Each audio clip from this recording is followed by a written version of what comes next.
a pocket full of kisses.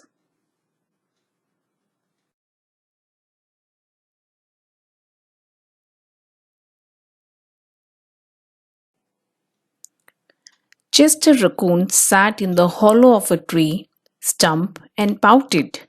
Please, can we give him back? He asked his mother. I will be really, really good if we can give him back.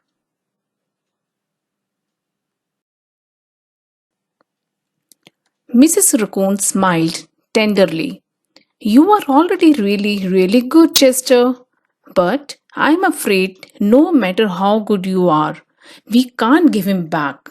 Besides, I thought you liked having a little brother. I did like it at first, admitted Chester, but now he plays with my toys and swings on my swings and reads my books. And then he pulls my tail and talks to my friends and follows me everywhere I go. Mrs. Raccoon lifted Chester onto her lap and smoothed out his worried, furry forehead. That's what little brothers do, she explained in a very motherly tone. It's no different than sharing the woods, or sharing the stream, or sharing the food we find. Ronnie wants to be just like you.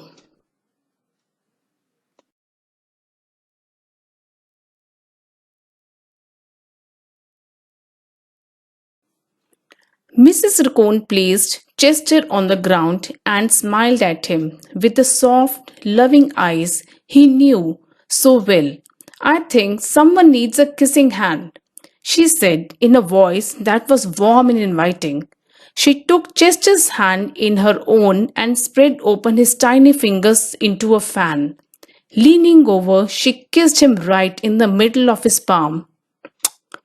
Chester felt the warmth of that kiss rush from his hand up to his arm and into his heart. And when he pressed his hand to his cheek, he could hear his mother's words in his head. Mommy loves you, they said. Mommy loves you.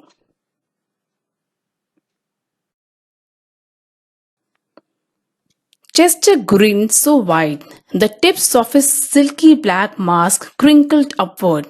Even his cheeks flushed into a primrose pink. He was the happiest raccoon in the forest.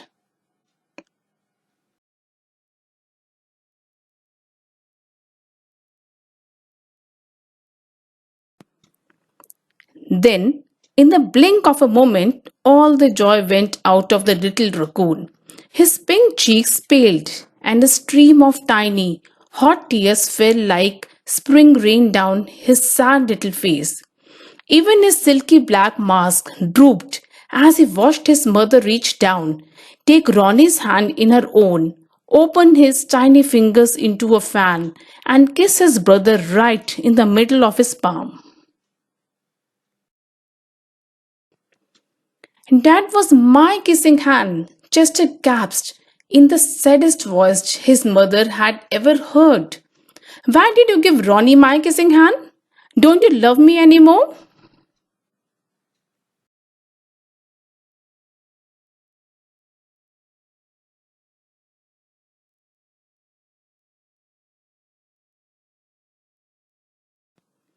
Oh, Chester, cried Mrs. Raccoon.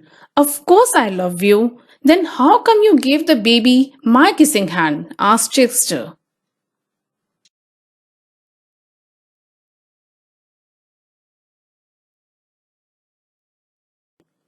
Mrs. Raccoon gathered Chester up in her arms and gave him a great big comforting hug. I would never give Ronnie your kissing hand, she assured him gently. That was his kissing hand. Now you each have one of your own. Chester wiped away his tears and settled in his mother's lap. If you give both of us kissing hands, won't you run out? Mrs. Raccoon laughed. Would you like to hear a story? She asked Chester. About kisses, about stars, said Mrs. Raccoon. Every night, just before the sun goes down, it reaches out with its rays and touches every star in the universe. One by one, the stars light up and shine down upon us. Even at night, we can't see the stars. They are up, they are sparkling away. No matter how many stars fill the sky, the sun will never run out of light, and its rays will never stop reaching out to them. That's the way it is with kissing hands. When somebody loves you, their kisses are like the sun's rays, always there and always shining. No matter how many kissing hands I give you and Ronnie, I will never ever run out.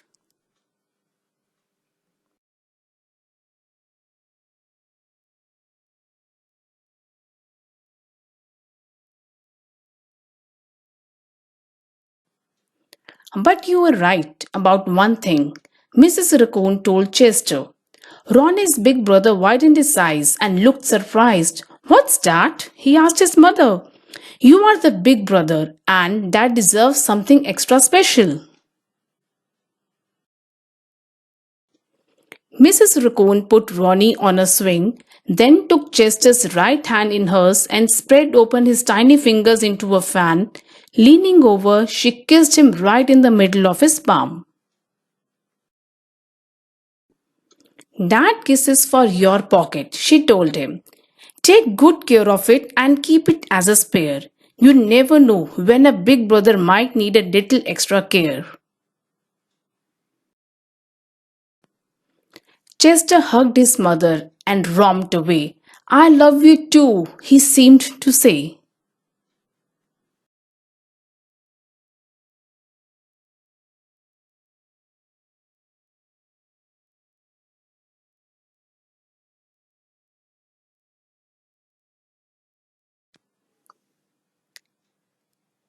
That's the end of the story.